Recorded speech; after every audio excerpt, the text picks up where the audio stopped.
Good morning. Happy Father's Day. I'm Pastor Michelle Gibson, along with my husband, Pastor Waylon Gibson. We greet you in the name of Jesus. It is Father's Day that is celebrated by the world, but every day is the Father's Day. Amen. Um, there's nothing like the Father's love. So I just want to encourage y'all.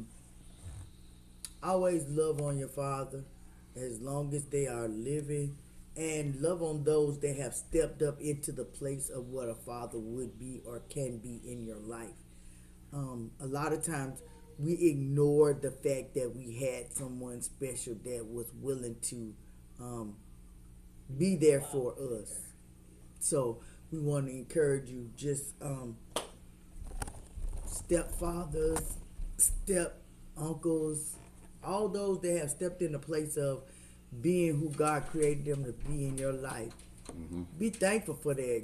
Give God glory, because there are some men that do walk away from their families, but we thank God for the ones that stay and that are willing to foster, are willing to step up in the place of what some have been missing. Some people will never know how to miss a father because they never had a missing father, as a place of an uncle, a granddad, a cousin.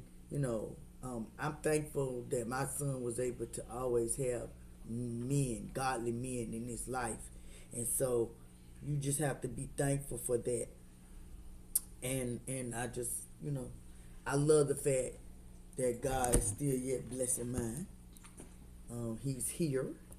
Last year this time, we was going through difficult situations, but we know that the Father is awesome when it comes down to blessing us. Last year this time, you was really I was in church. coming. You were coming through. You were coming I was, through. I was in church. But you was coming through. You get what I'm saying? You were Recovering from recovery. surgery. Yeah. Getting fussed at on the weekly because somebody didn't want me doing anything still. But my 6 weeks had passed. 6 weeks of not doing anything.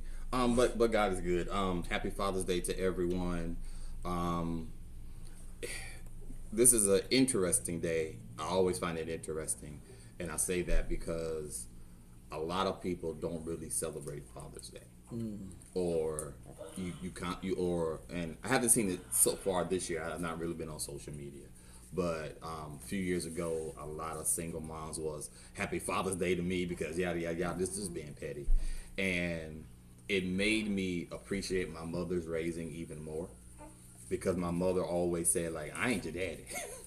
She would quick, like, I can only tell you what a man is supposed to do from a woman's perspective. And just in her statements and her life living, she allowed me to know that there were certain things that I needed to get from the men in my life. And the men in my life were around to help me when I had questions. And she told me who to go to. She didn't just say go find somebody. She's like, go talk to your uncles, because she had brothers, or go talk to your great uncle next door, or go talk to your uncle Johnny, or whatever case was. So I've been privileged to have had great men in my life who did not always give me. They didn't per se take me in and every day of my life do stuff, but they gave me what I needed at the time that I needed it. They were there to give me what I believe God had for them to share in. And I'm gonna say this: my father was. Some of y'all know my testimony. Well, some of the I don't call it testimony. Some of the story of my father was MIA for the first 20 years of my life. He was an MIA. He wasn't there, wasn't around. I didn't know where he stayed until I was 14. And come to find out, he lived around the corner in the neighborhood. Like, I could walk to his house. I was passing his house twice a day during the school year, going to school and coming from school. So that was the kind of knowledge that we had. All of my anger as a childhood growing up, the root of my anger was him. Everything that went wrong in my life, I blamed on him. Even if it had nothing to do with him. If I didn't get if I didn't have $15 to go to the game and to go get something to eat afterwards, my anger would be towards him. Because if my daddy was around, I would have some extra money. Or if my mom put him on child support, I would get a check and I would have some money to go. Like anything that went wrong, if it was major, if I felt like I was missing something, I just instinctively blamed it on him. When God and allowed me to forgive him, long story, now I'm going to go into it today.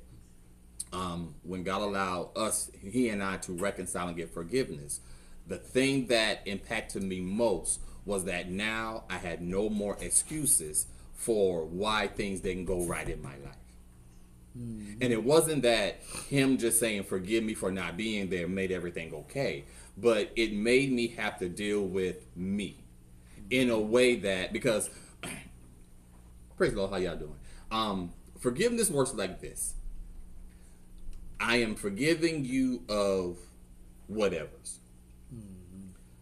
That doesn't mean I'm going to then allow you back in my life like there was nothing ever happened. But that means I'm releasing you as being the reason for why I crash out. I'm releasing you for being the reason why I act the way I act. I'm releasing you for being my my gasoline, my fuel to all the dysfunctional things that I'm saying is happening to me in my life. I can't do this because my daddy didn't this. Some people do it as, I don't have no help. I'm doing this all by myself. I don't have this. I don't have that. I ain't got this. I ain't got that. I would have been great, but my life went like this. Like forgiveness with him took away the excuses, because now God goes, okay, so now why can't you? You've gotten forgiveness. So all of the still traumas that I still had to deal with, I started to say, okay, God, let's me and you work this out. I'm not going to lay this at the feet of my Father and say this is your fault. I'm going to pick this junk up and then start weeding through it. I'm going to weed through it. I'm going to weed through why I feel the way I feel about me. Why is it that I see myself the way I see myself? And this and whatever. What it also did, what Holy Spirit also did, was take me back in time to my childhood and go, if I make the statement, all of the negative that happened in my life was because I ain't have no daddy. I didn't have no father figure. He's like, well, what about your Uncle Johnny? What did you learn from him? They took you in. You got 3 hots and a car, in a sense, Monday through Friday. Like, who's getting up to breakfast to handmade biscuits from scratch with grits and eggs and bacon and stuff? I got that almost every day. Who wakes up to that? But that's what, in that household, that's what I gleaned. That's what I got. I saw what a marriage was. Without even really realizing it, I saw what it was to see 2 people who were really married, like really be married and not hide stuff. But they got along in a way, worked together. He was a carpenter. He did all kind of things. She was a seamstress. She sold drapes and curtains. And I have been in some of the most amazing people's homes who they used to ask, where's that little boy? Whatever. I've seen people in the store, they, not now, but when I was a teenager, walk up to me, it's like, you don't know me, but you used to come to my house with your auntie and your uncle when they were hanging the drapes. And then I was like, how you remember? So I have been privileged to be with some great people. My Uncle Solomon. From my Uncle Johnny, I learned strength. Like, to be a man. You're the man of the house. Things go wrong, you have to fix it. Like, I learned that from him. Not by him telling, but by example. I learned get up early in the morning, and he would go slop the halls and whatever. I would try to get up. I can do it. And I'd take the slop bucket down and go slop. Like, it was just, that's what I learned. My Uncle Solomon was very different. He was quiet. I learned a quiet strength from him. I learned you don't have to be loud to be heard. I learned that sometimes just sitting by the door and watching, you walk in this house and he's right by the door. Hey, Uncle Solomon, how you doing? Hey there, nephew. If I ever needed anything, he took me to work. I don't know how many times, did stuff for me, and he drove slow, almost on purpose. You could look on this side of the road, go down Gunner's Ferry, and then turn around, look on the other side of the road, and not miss nothing. He drove like 40, 45 in his Nova, all the way from Hopkins to Food Lion, where it's not there anymore. Where Target is, that's where I work, and he drove slow. Called every light. So I learned also from him, planning. If I gotta be to work at 5, let me call Uncle Solomon at 4. Uncle Solomon can't take me to work. It's gonna take him 30 minutes to get to the house. It's gonna take me another 30 minutes to get to work. I'm gonna barely get to work. He live right next door. How I go take 30 minutes? It's gonna take him 30 minutes. Right next door. I know. I got you. And he gonna slowly put on his he gonna slowly put on his shoes and his boots, one at a time. And then he gonna tie his shoe. I think I'm ready. And I learned that. I learned appreciation. From my Uncle Gib, my Uncle Donnell, like from them, I learned from Uncle Gib, I learned how to work on cars, how to hustle. He taught me how you go to work and you got at least 2 side hustles. So he was working at Fort Jackson, then on his break, he come home and do some work on the car or whatever. Or say, he'd go by the parts store and get me this, get me that, get me this. And then at night, we clean buildings. So I learned work ethic. My point is, I looked at the men in my life, and God's like, what did you learn from them? You might not have had a dad per se in the house every day looking at you, but you had resources, a team of men that poured into you, that cheered you on, that when you did good, they celebrated you. When you got yourself in trouble, they will pull you to the side. And so I had to go back and say, oh, okay, what did I learn? And so for many of us, I'm saying this, and my scripture is Psalm 27, verse number 10. Because for some people, Father's Day is this weird kind of day. If your dad is around, then you almost feel kind of obligated to go do his little something. Maybe do something. He ain't gonna miss anything. Because a lot of men don't vocalize, I want to be celebrated. It's difficult to voice, I want to be celebrated. This is how. So Father's Day gets to be that thing that if you got an extra couple, $2-3, you might go do something, or you might get a card, whatever, and it's not too inconvenient. Mother's Day, folk go all out. You know you got to get flowers and this and that and gift and take them out to eat and this and the third. Cause that's my mama, and understandably so. The running joke in the 90s was every time an athlete got on the TV and they go, I want to say hey to my mama. Hey, mama, I love you, mama. I thank God for my mama. And I'm like, don't none of y'all got no daddies? Like, don't none of us got no daddies? So Psalm 27 says this. It's a very familiar passage. It says, when my father and my mother forsake me, then the Lord will take me up. It's not an if. It doesn't say if, it says when. Details of text. He's talking about what he's go throughs and all the different things of life. And then he says, when my father and mother forsake me, then the Lord will take me up. There will come moments in your life in which father and mother can't do it for you. Mm-hmm. It doesn't mean father and mother won't do it. Sometimes they can't do it. They're not able to do it. They choose not to do it. Be with Jesus. Huh?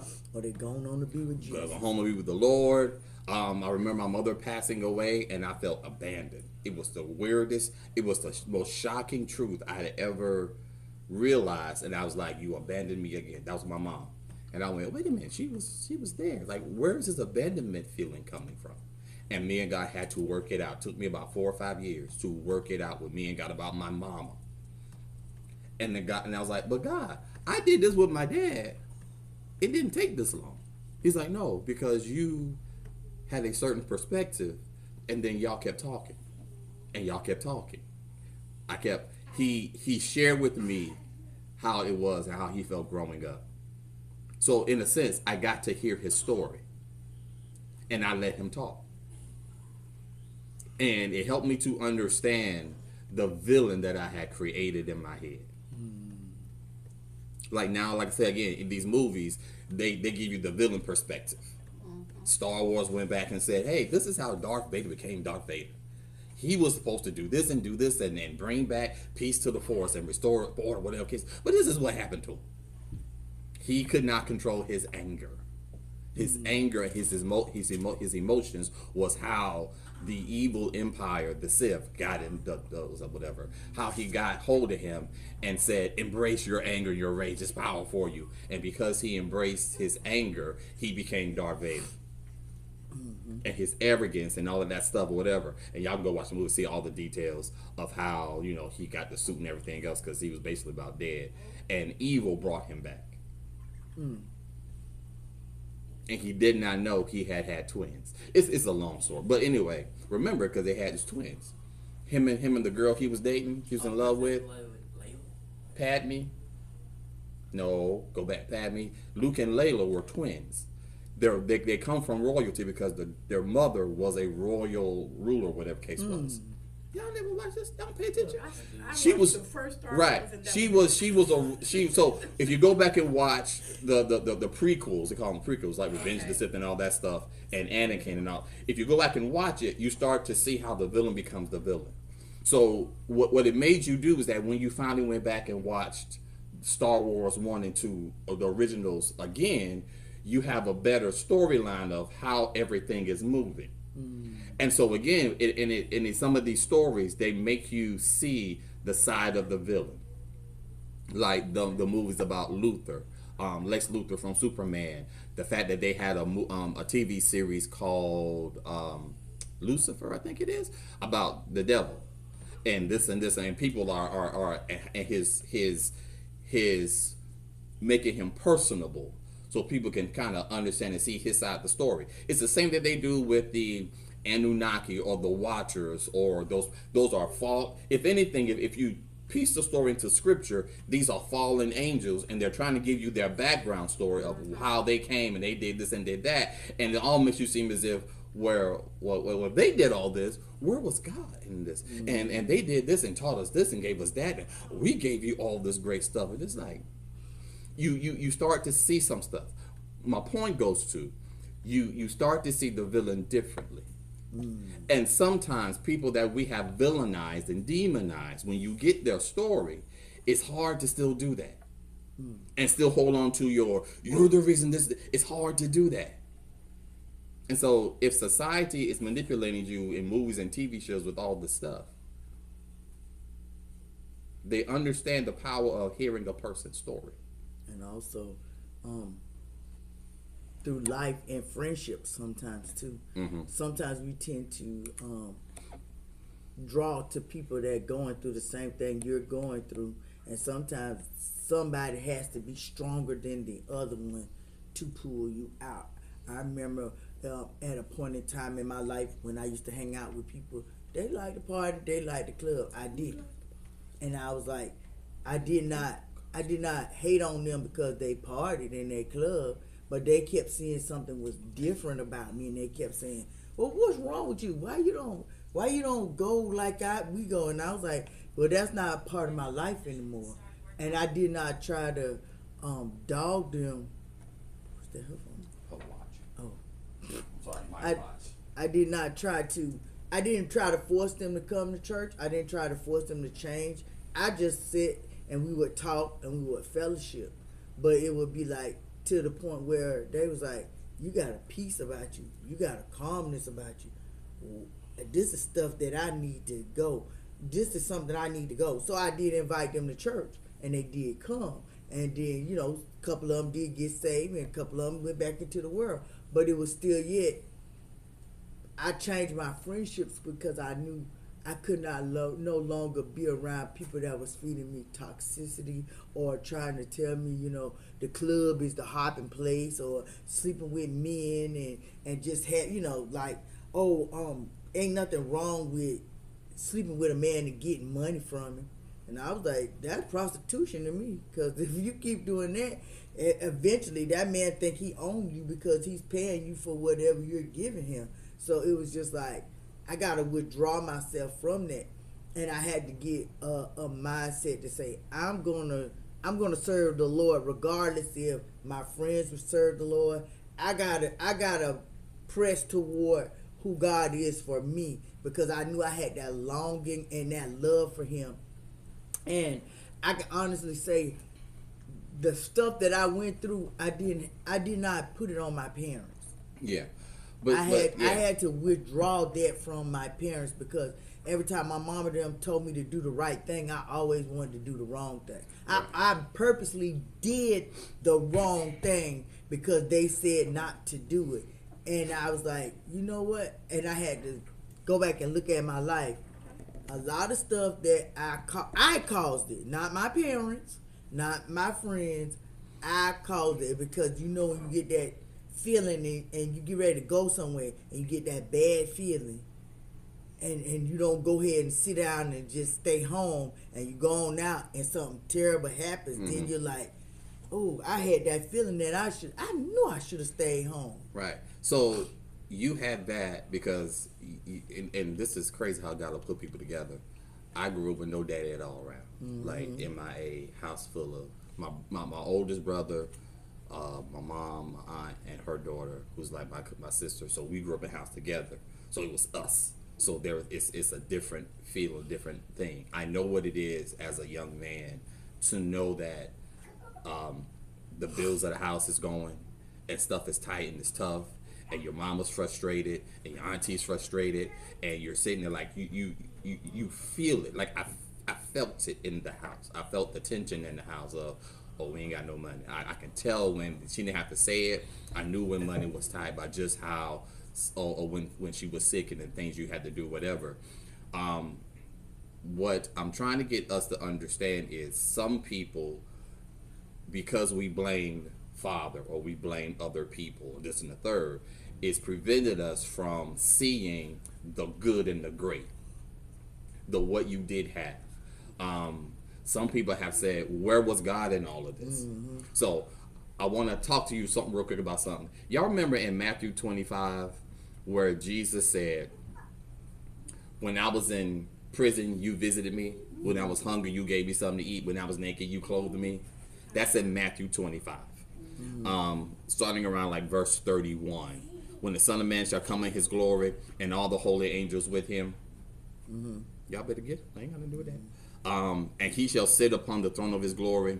Verse 32, Matthew 25, and before him shall be gathered all nations, and he shall separate them one from another, as a shepherd divides the sheep from the goats, and he shall set the sheep on his right hand, but the goats on the left. Then the king shall say unto them on his right hand, come, blessed of my Father, inherit the kingdom prepared from you from the foundation of the world. For I was hungered, and you gave me meat. I was thirsty, you gave me drink. I was a stranger, you took me in. Naked, you clothed me. I was sick, and you visited me. I was in prison, you came unto me. And then they say, when did we ever see you like this? Like, Most High God, Jesus, most righteous King, we've never seen you in prison. He said, but as much as you've done this, go. Verse 40 says, and the king shall answer and say unto them, verily I say unto you, inasmuch as ye have done it unto the least, unto one of the least of these my brethren, you have done it unto me.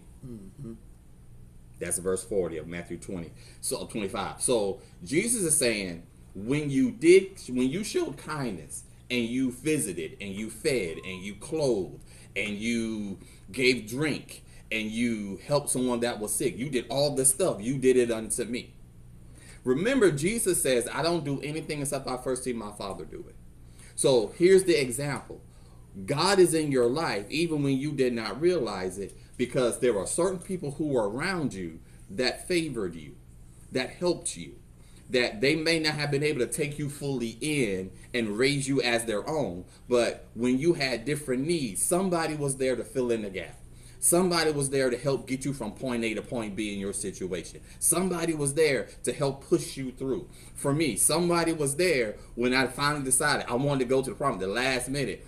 Somebody was there my mother was there she gave me money for it. My cousin was there to let me borrow her car. My uncle was there to watch the car. It's like, how you gonna go to the prom man, let me watch this car. So he watched it, vacuumed it out so I could go put a couple dollars in my pocket. It's like people were there to help me.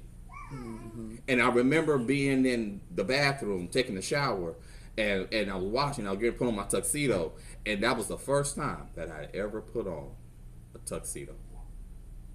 And I could not figure out what all the buttons were. And I'm sitting there going, My dad should be here to help. And I remember the void. And after that, I remember figuring it out. Didn't cry, but I just figured it out. I said, okay. And then I went to my uncle's house to do something. He said, let me see you before you go. And I went by, and that's when he's like, oh, let me help you fix. And he fixed stuff that I had gotten messed up. And he's like, you can't drive the car. I was going to drive the car as it was. I ain't got time. And he's like, man, let me wash the car for you. And so he washed the car and vacuumed out, put extra couple dollars in my pocket. Like, you got to go look nice. You look nice. You look good enough. You're proud of you. And it was that, I had that moment of, oh, this is what it feels like when your dad takes care of you and helps straighten out your stuff and make sure you look like somebody when you go. And I was like, oh. And I went to the prom. Had a good time. Didn't even do a whole lot of anything. I just went. It wasn't what I thought it was, but I just still had a good time. And I could not get over the fact that, man, all of these people were contributing and helping out. And that's what I'm saying. You're missing the greatness of people helping if you decide that it's this person's fault, I don't have this. Mm-hmm. And so look back over your life and start to look at, when I needed this, who was there to help? Mm-hmm. And in some situations, there was nobody there to help.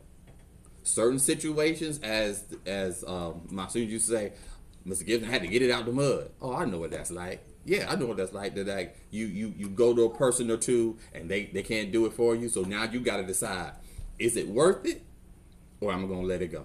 Mm-hmm. If it's worth having, I gotta figure something out. Mm-hmm. So now, taking the learning that I got from all these men, I'm going to figure something out. And I started applying stuff. And I went to them same men, like, hey, I want to try to do this. How can I get this and get this and get this? When my car needed to be fixed, my uncle, he wouldn't just fix it for me. He was like, oh, you gotta get this part. Well, you can't, my hauser went out on my car. The hauser runs your brake system. Mm-hmm. And so he's like, man, that's out. He's like, you're gonna need another one. I can't let you drive it. So drive my car, go get the part, come back tomorrow, and I'll show you how to do it. And he said, we'll take care of it tomorrow. I said, okay. So I'm driving his car, one of his cars. He always had an extra car somewhere. And I got the part, came back, and he's like, all right, so now you gotta pull that bolt. You want me to do? And he's showing me how to work on my car. So he was the one that showed me how to change tires, how to maintenance your car, how to do a full tune-up on your car. My first car was a learn on the job. It was a Ford. It wasn't a Ford, but it was a Ford. A fix or repair daily. It was always something with that car. But it was my first car. I loved that car. I went many miles in that car, rode down to the beach. I don't know how many times with the Charlotte. I don't know. And my little Renault Alliance was rolling. But I learned on it. He taught me stuff. And the skills that they taught me helped me to form and build my life. Mm-hmm. And see, I just heard that. Somebody's like, well, I did everything on my own. You're still holding it. And it's that kind of stuff. It's the well, I had to get this, get that. And then while some of us go, well, I appreciate this person for helping me here, this person helped me here, and this one here, but I'm still this, and you got to this. And I need you to understand that the greatest father example that we have is God. Mm. You don't get here to 2025 Father's Day without him. Mm-hmm. I know that's a hard thing because you're like, where was God when? I know, but in some stuff, he's right there. Mm-hmm. And like Shell said, some stuff I knew better. I just decided to go left. Some stuff I knew better. I decided to go do this. And then there were some things that happened that I did not see this coming. But guess who brought you through? God. And that's the part that a lot of us sometimes miss, is that you don't get no place on your own. Everything that every obstacle or every trial that you get over, God either used somebody, mm-hmm. or he propelled you into another level. Yes. Because another level is like you got to get uncomfortable. See, sometimes we get complacent and we're comfortable, and we feel like I'm gonna ride the wave. And then if you ever been to the beach and you know how the waves come in, they get at first they start out slow, then they get big, and then they go back low, and then it washes out. So if you ride the wave, you only get so much of a time to stay on the wave. So the thing is with life is we get only so much time to be in certain areas when God speaks to us and tells us to do things.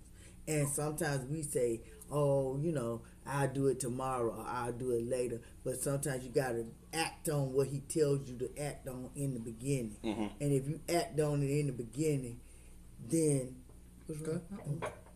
when you act on it in the beginning and you move into those things, then you'll see, oh, life was so much easy. It's so much easier now than when it was when I was just trying to do it all on my own. Uh-huh. When you learn to rest in God, it's like I was looking back at some things that had transpired over my years, and it's like I'm kind of like on autopilot, but I'm not, because it was those things that in 2004 I wrote in a journal and I said, God, this is what I want to see in my life. I want it to happen, and I was thinking it was going to happen then. Right. So 20 years later, it's now happening, and I'm like, oh God, I thank you. All I can do is start rejoicing and thanking the Father that this stuff is coming to pass now. I'll be 55 in December. I'm like, wow. I never would have thought that in my years that now I'm at a place of peace. I'm at a place of joy. It's like I don't have to be in the crowd to be happy. I don't have to have a bunch of people around me. Sometimes I just ride solo dolo and I'm good. I'm good. Mm-hmm. And it's like, and if I want to go, the biggest problem that I have to overcome is going in the store and buying something full price. Because most times I'm like, free you. It's going to. Most time I'm like, no, I can get a discount. I can get it this, that. I don't want. Do I really want to spend the money that I could to get this, or do I want to wait? Should I wait? And it's like sometimes the Holy Spirit has to remind me you don't have to wait. But as when you're a single mama and you had your kids, you were thinking about tomorrow. Or you're a single dad, you're thinking about, hey, I got a married mama and a married dad. I'm thinking about tomorrow. Yeah, I got $200. I need to get such and such. And then if you go in the grocery store, most time I used to run over. I used to be like, oh my God, I came here to spend $50. I done spend $150. I don't worry about it no more. Now, no. That's not a flex. I'm going to get what I need. I'm thankful that when I get to the register and get what I need, or whatever Monet throws in the pot with it, that the funds are there and there's more than enough to take care of whatever the bill is. Yeah. I'll still get mad about the bill. Like, I came in here for 3 things and I just spent $80 on 4 bags, and that ain't nothing but the devil. Like I'm still like, oh. And I'm at a place now where God goes, be thankful that you can do that, and you don't have to put stuff back. Because at one point in time, as I walked the store, I got $25. Like, this is gonna cost me this is gonna cost me this is gonna cost me this. I would get that, but now I ain't got enough of that. They ain't got nothing on the sale. And I'm trying to make sure. So I know what that stress is. But working God's principles have afforded us to be able to, that when I walk in the store, I know what's in the reserves. And that's why, and that is a different level of peace and blessing, that should something arise, like yesterday she was like, oh man, we got to get some more tires for our car. I was like, yeah. I was like, go Monday. Like, let's not mess with it no longer. Let's go ahead and go Monday and take care of it. It's good when there's something there to take care of the need, and you don't have to be it doesn't have to become another stress thing on the list of stuff I got to get done and bills I got to pay and this and this. She doesn't think about it because I'm handling all of that.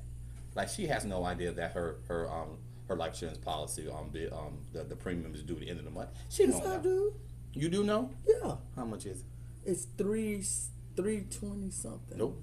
It's 365. 365. Okay, well, she does know. I'm shocked because she shops like she doesn't know.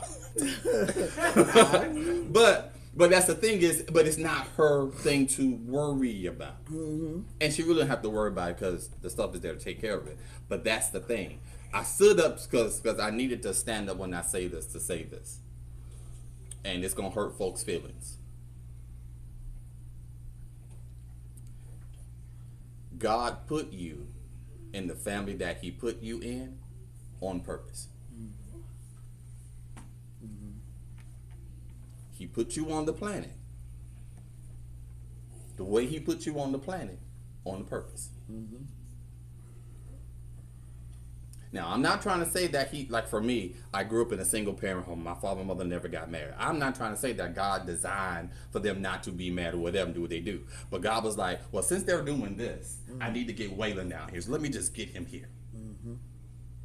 You know, certain things is when you know, biology, when the male part and the female part, the egg and the seed get together, stuff, that God spark happens. And you're there in heaven.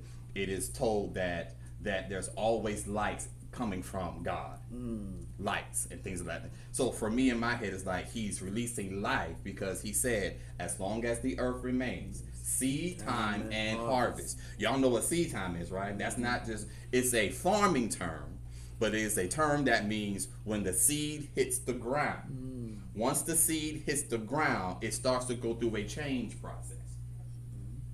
So, when moment and situations meet, when everything is right for the moment to happen, and we decide that we're going to just do what we're going to do, we're going to be grown, and some of us got caught, we escaped from certain things happening, and other of us got caught. That's the between most people on this planet, unless you're a virgin, that's the issue. There's the caught and the uncaught. So, but God purposed you to be here. And the question becomes, what does your name mean? Why were you named what you were named? Who's researched their name and what it means? I do. My name is Who Is Like the Lord. That's Michelle, right? Yeah. But who's researched their name and what it means? I'm just saying, I got one head in the back. Melissa is a honeybee. Right. So what does a honeybee do? What is that? What does it do? Did you study It's a worker bee. That does what? But what does it do? It's a worker Produce bee. honey. Right. But it does more than just produce honey. It fertilizes. Right. So hold on though. That's in the natural. But on the other side, you do not get the flower. The flower does not unless pollinate. Unless things pollinate. So you play a part in the flourishing of others. Yep, You get a reward from it because you're doing certain stuff, but also because you're getting the nectar to go make the honey. I think my biology is flowers. right. It's a honey, pollinating flowers, fruits, and vegetables. Right. To get the nectar to go make the honey. But as you're doing that pollen is on you. And what's on you gets off on the other flowers so they can produce whatever. Wow. I think the flowers won't be able to produce their fruit. I think that's how I go. So you are a catalyst for others producing fruit in their life. When you start to think about who you are and why you're named what you're named and what that means, it could lock some insight into why God put you here at this time to do what you're supposed to do. Wow. It says a pound of honey is made by 2 million flower visits. So you gotta get the flower visits. Again. So where some people go, you need to go sit down somewhere and stuff, whatever. It's in your nature to be active. Now, being active is different from being busy. But once you start understanding who you are, and you say, God, why am I named like this? Why am I in this family? One of the first arguments I had with God one of my first crash outs was reading Bible and understanding that God predestined me. He predetermined that I'm supposed to be on the earth at this time. And when it hit me in my head, because remember, I'm still having daddy issues. I'm still mad. Mm-hmm. And and at this point, I was having daddy issues and mama issues because we were getting ready to have a major argument that caused me to leave the house. She didn't kick me out. I left. Mm-hmm. Anyway, I'll tell y'all about it one day. Y'all come talk to me. I got some stuff for you. And when I realized that God put me in the family that He put me in on purpose, at 208 American Avenue on purpose, in this family, in the hood, and give me the daddy that I got that's crossed. Now I know what we say. He's crossed the way over there, living his best life, nice house, driving a Mercedes, working at the nice Western house, getting good money, whatever case is, and the kids are wearing designer clothes. They giving away designer clothes, name brand stuff. Like just always got more stuff. Wow. And I'm sitting over here on struggle bus, on the dead end street. My house, my aunt and uncle's house, a church, cross street from there is a liquor store. Just the most nonsensical stuff you ever wanted to see. At the end of the block, the next block was a liquor store. Then it's a school. Cross street from the school's a barbershop. They sold bootleg liquor out of there. And at the other end of the street on the block was another liquor store. Cross street from it was another liquor store. Then you went up the street and crack houses, and to go up the street, and you were back at where my street is, where the church is. Cross street again is that other liquor store. It didn't matter where I went. I had to pass drugs and alcohol every day of my life. And I'm like, you put me here on purpose? And then I got mad. Wow. And I got angry. And the love of God hit me in my anger and said, no, I purpose you to be here. I got a plan for you. I got a future for you. And I want you to understand how much I love you. You're here to fix some stuff. You're here to correct some stuff. Just you being here shifts the atmosphere of all kinds of stuff. I did not understand that when I walked into rooms, stuff shifted. I'm not just wearing this king shirt just because it's a nice shirt and I'm the king and she's the queen. No. I'm starting to understand what the impact of me being here is. Nicole means victory of the people.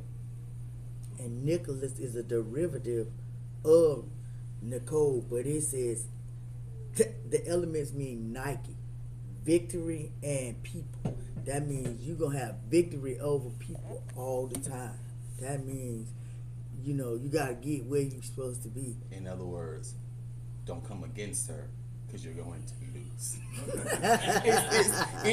it's kind of the thing that it is. It's when people come, I don't have to fight and I don't have to battle with this, because when you come against me, you automatically lose. You get the L. If you work with me, you're going to get that victory. So then it will be to folks' advantage. I'm not glad I know that. So it's to my advantage to know you and rock with you and be instead with you, be your friend, because just being with you, I'm going to get victory. Yeah.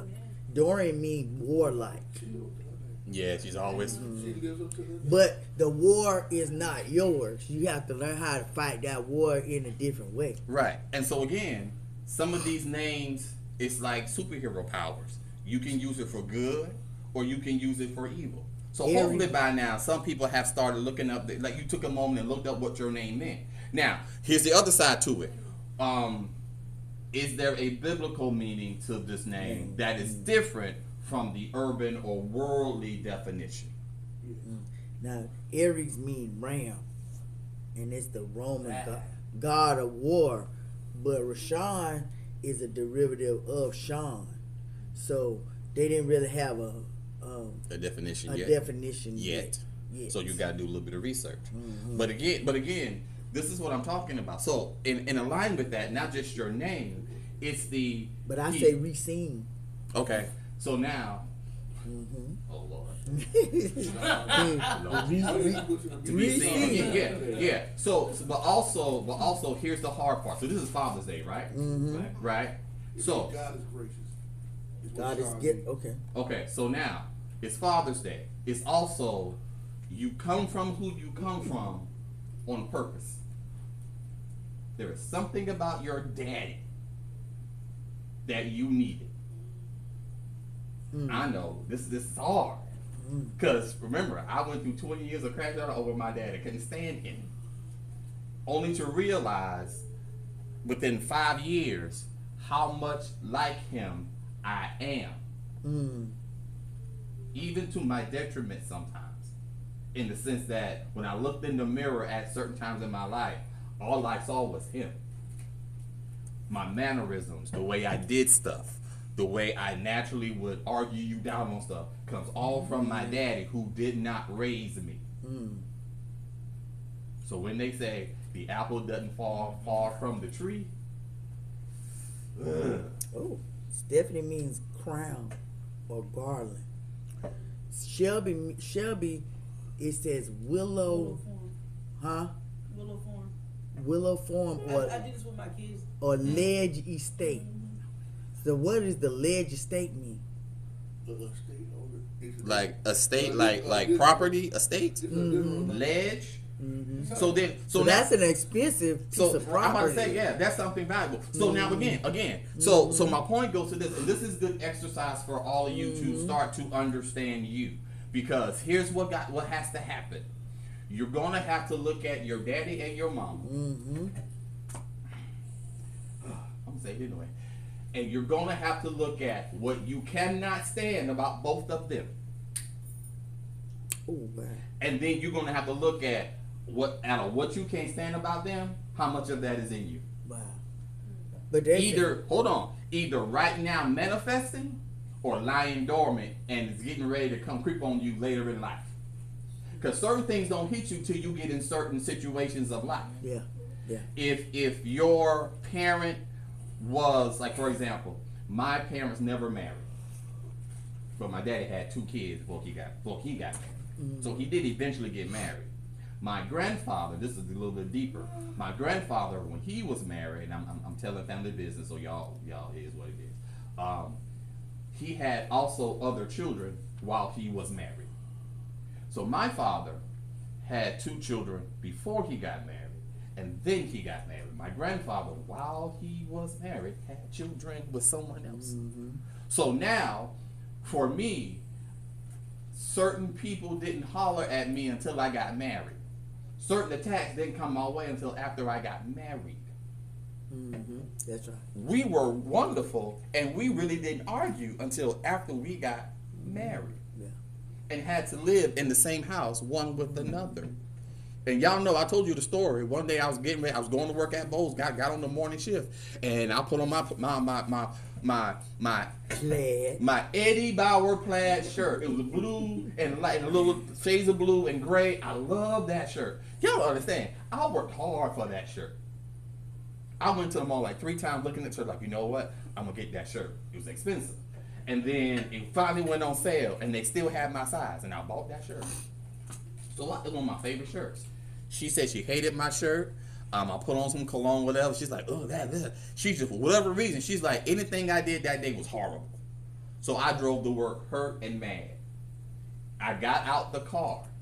Before I could lock my door good and grab my bag and put it on my head, some young lady that I knew came with me, whatever, and she grabbed me by my arm and said, hey, how you doing? We're going to walk in together. Ooh, I love your shirt. You smell so good. And I remember my Uncle Moses preaching a message like, men, the moment that you and your wife argue, Satan gonna send somebody, and everything that your wife said that she couldn't stand about you, this woman's gonna love.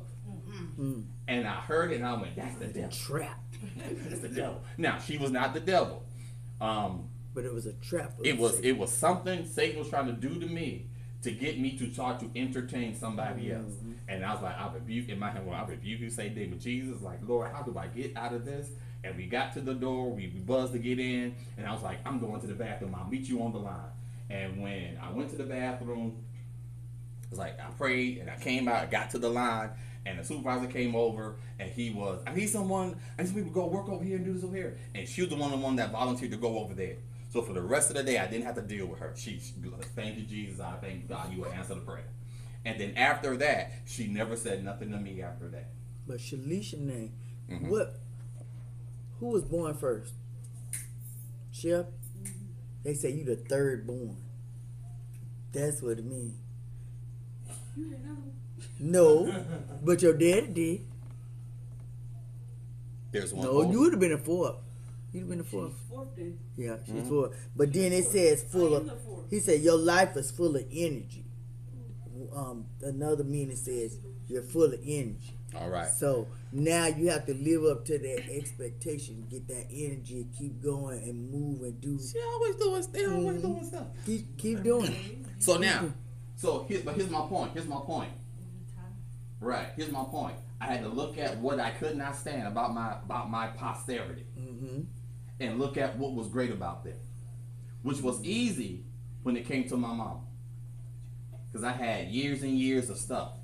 It was harder with my dad, because for the longest while I only saw him as a villain. And once God showed me, like, he was never your enemy. Wow. Stuff happened to him and he made choices. And here's the other thing. I had to learn to detach my value from my parents. Ooh, because he made choices. He decided not to be in my life. Wow. And he said so. He's like, I can't make up for it. He's like, I could have been there, but I didn't.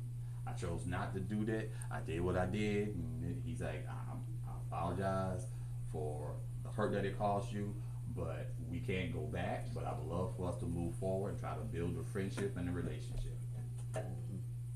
And he gave me the opportunity to say yes or no. But God had been working on me for so long that out of my mouth came to forgive me too. And when it happened, I no longer had hate for him. I saw him as a different person. And I was like, I'll try to get to know you. But in the back of my head, my trust issues in the back of my head was, but if you mess up, it's on sight when I see you. But he walked carefully. We walked and we talked and we had conversations, and he got to understand how I grew up, how I felt about how it was when I grew up, and at different times, the few times that I did try to call, I tried to call you, and I would leave you messages on Amsterdam, and he's like, I never got them. Like, what you mean you never got them? Later on, talking with my brother, he's like, oh yeah, we deleted those. Whole nother story. This was after we were all saved and in the Lord by then. But it's a whole nother story. Because remember, you're talking about someone who did not grow up the way you grew up. Like, I grew up in a family that embraced everybody. You hung around long enough with us, you became like one of the family.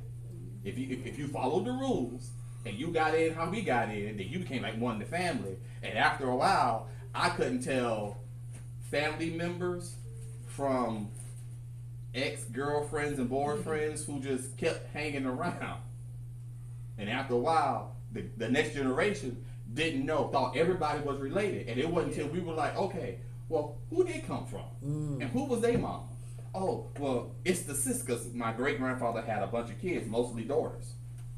All girls and like one boy.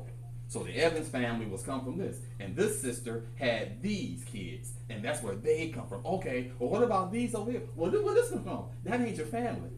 They used to date so-and-so, and they just kept coming after they broke up. But they broke up.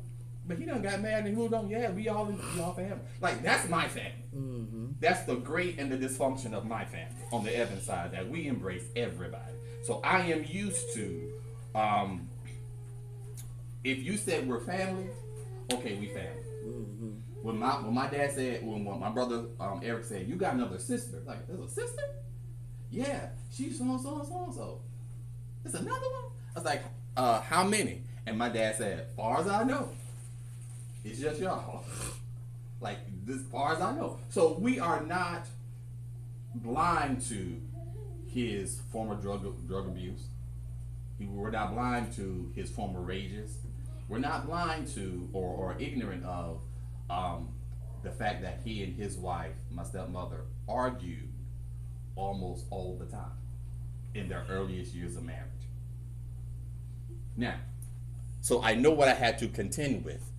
We worked word in our marriage. We got counseling before we got married. We were in marriage enrichments regularly in our marriage. We would have been just like them had it not been for the marriage ministry that we kept going to. which means we stayed in the word concerning our marriage and applied word in our marriage. So when people was talking about ain't no good people married, and I don't think nobody's happily married, I am happy.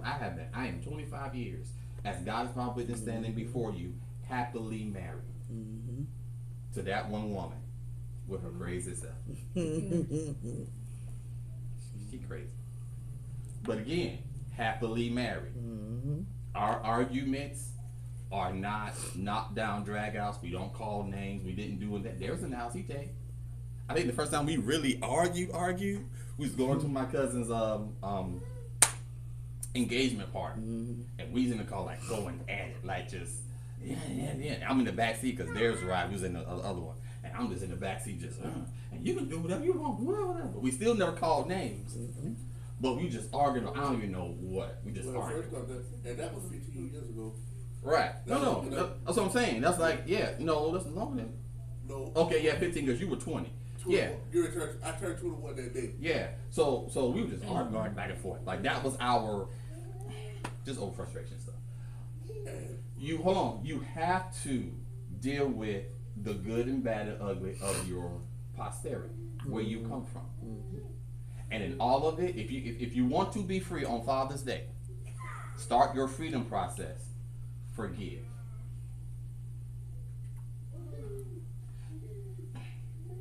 And go to God with it. And go to Mark 11. Mark 11 chapter. Somewhere in there it says, and when you stand praying, forgive. Find that for me real quick. When you stand praying, forgive. Like, God, I need to forgive these people, because if not, my life's going to be a permanent crash out. I'm going to be limited. I do not want to be limited. You put me here for a reason. I want to be. I'm going to be. I'm determined to be everything you have designed for me to become and be. Okay. You are Mark 11:25. Mark 11:25. That's where it is. I'm determined to be everything you said I'm supposed to be. In order for that to happen, I have to die. What you mean you gotta die? I have to. My mom and my daddy gave me this. This was my seed form. 20-year-old Waylon was stuttering and not wanting to stand before people and talk.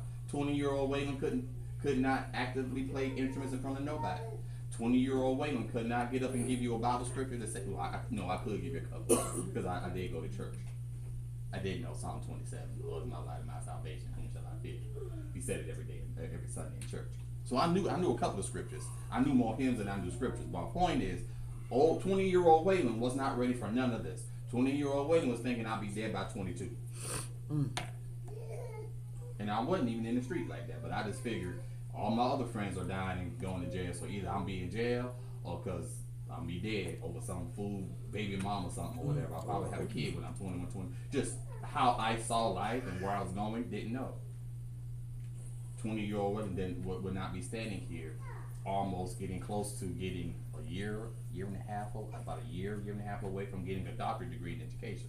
20-year-old Waylon would not have been standing here before you with a ministry degree, a license, a ministry license, a ministry ordination, and a ministry releasing paper. Like I have all this stuff. So if you ever want to see it, I can show it's paper. No one has ever asked me for them, but I got it. It just is what it is. 20-year-old Waylon would not be said. Like, no, we did not see this being married. 2 kids? No, we ain't see this for me. Not for me. So your life can become as great as God has intended it. And now I'm going to say this very respectfully. And I haven't even always participated in the process. I've not some stuff I did, Jesus had to drag me to it. Like kicking and screaming and fighting. I don't want to do it. And no, I ain't going to do it. I'm going the other way. And I end up running into what he said that was, go this way and go that way. You're going to be right there and get this. And I went the opposite way and ended up, he took it and put it in front of me and said, this is for you. This is yours. So some things I've done in life, kicking and screaming. Being a prophet, kicking and screaming. I don't like it. Well, sorry, I did not like it here. let me help one of the prophets in the room. Even as a kid, I would know and see things. I thought I was crazy. And when I went to share with people what I saw, thinking everybody saw it, nobody saw it. Nobody felt it. And then when the thing that I saw and I felt happened, they were like, how you know that? Like, how you not know that? Was what I was saying. So I shut it down because I was starting to think that I was going crazy. Because I was hearing God's voice as a little kid. Like, I've always known his voice. When you tell adults that, back in the 80s and the 90s, in the 80s, if you told adults that, they will look at you like something's wrong with you. Because I heard stories about this young man who started reading the Bible, and he took it seriously, and they mocked him, saying the Bible done drove him crazy because he talking about stuff, and that ain't how God worked. Like he was talking about the Holy Spirit and being spirit filled and the gifts of the Spirit, and they were like, because we Baptists, we don't do none of that stuff. Like the Bible done drove him crazy. So I would not go read Bible, but I was getting all this Bible stuff in my life. And so part of getting to know who you are in Christ is saying, God, was that really you I was here when I was a little kid? He's like, yeah, here's the proof of it. Is that really you that was showing me stuff? It's like, no, your gift was bubbling up and you just didn't realize it. Anybody else ever get that? You just kind of know stuff? You see stuff? And until I got to be like 25, I thought everybody knew what I do. Again, I'm trying to tell you, everybody does it. So then I had to learn how to work in my gift and not be crazy with my gift. How do you walk in who you are and be you? And sometimes you being you upsets other folk. Wow. I know. Happy Father's Day, y'all. Because your Heavenly Father designed you a certain way to do certain things. So there's also certain things that you're not supposed to accomplish in your life. No matter how hard you try with it, it was never the design. I said last week, if you're designed to be a butter knife, it doesn't matter how many screws you unloose and say, I'm a screwdriver. You're not a screwdriver. You're not built for that. You're built different. And it's that's why I got to stand up and tell you this. Like, it is what it is. You're designed by God to be a certain thing, to do a certain thing. You are a particular instrument. And it doesn't matter how hard I bang the drums, it'll never sound like a piano. Just doesn't happen. And that's okay. And it's good to go, man, I wish I could. Like for me, I go, man, by this time, if I'd have been an engineer, I have money. Because I could have been an engineer / architect, and I could have designed this and do this. I had some money. But that was not the design. He designed me to teach. I would have frustrated my giftings. I would have frustrated my purpose. I probably would have figured out a way to be on the job site, and they're going, I need you to train everybody. It's like, yeah, I'll do the training. And I'm in there training everybody to do all this stuff, and they're going to making millions, and I'm stuck in my same role. Loving it, just making my little whatever salary, training everybody else to be great. Because it's my thing. So, I'm going to stop right there. I will open up the floor for comments and questions.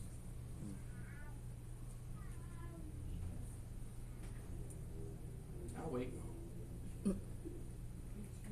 No questions? No comments? I mean, the big thing, go back to what you were talking about earlier. You want me to go back? Go back to what? We were talking about earlier, knowing what our names be and how that plays a role in our life. I always do my name be King who possesses wise and wealth, and my middle name be. I ain't never I just now, maybe at 30, 31, I went 27 years spelling my middle name wrong to a certain point. I asked my mama, man, my daddy spelled his name this way. And my mama said, he's like, mine was exactly like his mom said, nobody ever, because I looked at my birth certificate and I noticed that the V in my middle name was capitalized. And that, I had L.A. capital V, like how my mama's first name is. And I went, Mama, well, I said, well, how long had the V in my name been capitalized? My mama said, your whole life. You mean you'll not say your own name? No. Listen to what I just said. My daddy told me that my name was spelled exactly like his. His name was LeVon. No capitalization there. Okay. So when I asked my mama, mama said, who told? And mama exact response was, who told you that? And when when I asked her about that, I was like, oh, so I remember putting on Facebook, I said, I went 27 years, spelled my name wrong. And that made me. I would have told nobody that. I did. I wouldn't have told nobody. It's still recorded. We all know. We're still alive. I'm just saying. I would have told nobody that. Go ahead, keep talking. But I was like, so what the significance of that to me was, a thing came to me, never let anybody else tell you the importance of who you are. Never let anyone else tell you the significance of who you are, where you are, what you're going. Never let anybody else tell you what your identity is besides the place that you came from, which is God. Right. Because I know I have a lot of friends that got messed up in going to church and people tell you, yeah, you're a prophet, you're an evangelist, you're a missionary, and God never told them. Oh, see. No, God never told them spirit to spirit, hey, I called you to be this. But people told some of my friends because they had a good gift of gab, that they were called to preach. And I straight out told one of my friends, I said, you may have been called, but it does not look as though just looking for the box of a called person. I don't think that was the way God was calling you at that point. And as a prophet, that was hard for me to come out and say that to a person, but God told me to tell him. No, He didn't call you to that. He called you to the business world. Right. So here's what I would say to all of that is, because I'm one who I like to go to my elders and my community and let them tell me about me, but it's a hear but verify with God. Because some of the things that I've displayed in my life that I presented to people was not the true me. Right. Again, I displayed to the world I'm an introvert. God told me about a couple years ago I am not an introvert. I still struggle with that because being an introvert has many protections behind it. And one of the things that I feared with my life is being open and out with folk because you have a greater propensity of being hurt. And I don't want to be hurt because I did that at one point in my life. And so some of the skills and the muscle that I should have built up, being outgoing and social and talking to folk and this and the third, I haven't built up yet. And the way God was fixing that was giving me a wife that will talk to a wall in a restaurant if it talked back. We go places and she sits and I'm like this on my phone and she starts talking and all of a sudden she's having a conversation with folks like they been long lost friends or whatever, and she just walks up to folks and like, hey, how you doing? She did it yesterday. Walked up to somebody we went to the Dollar General, she getting stuff come out. I'm in the car, the lady's in the car right next to me. I ain't sitting, I'm on my phone, I ain't bothering nobody. She'll walk up to them and go, hey, don't I know you? And then they start talking, and the next thing I know, my window rolls down because they're talking. She's like, hey, this is my husband, and we talk, and all of a sudden it's 30 minutes late. We're still in the same parking lot talking about stuff. And come to find out, I know their family, whatever. That wouldn't have never happened. That ain't what I do. Mm-hmm. So I'm learning now. The old me would have kept the window rolled up and let her talk and been like this. I'm learning. Let me go ahead and roll the window down. Hey, how you doing? Good to see you. All right. And so this and that. Okay, great. So that's the thing. You start to verify with God who you are.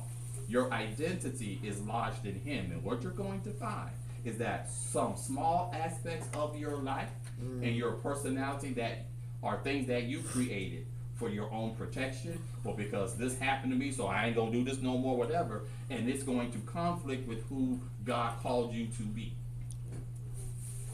And if you're gonna walk with God and get all the stuff that He's put in you to manifest on this planet, some of that stuff has gotta, you gotta kill some of those sacred cows that you built up in your life. Happy Father's Day to everybody. If your father is still around, wherever y'all at, good or bad, ugly, indifferent, at least send them a text. Happy Father's Day.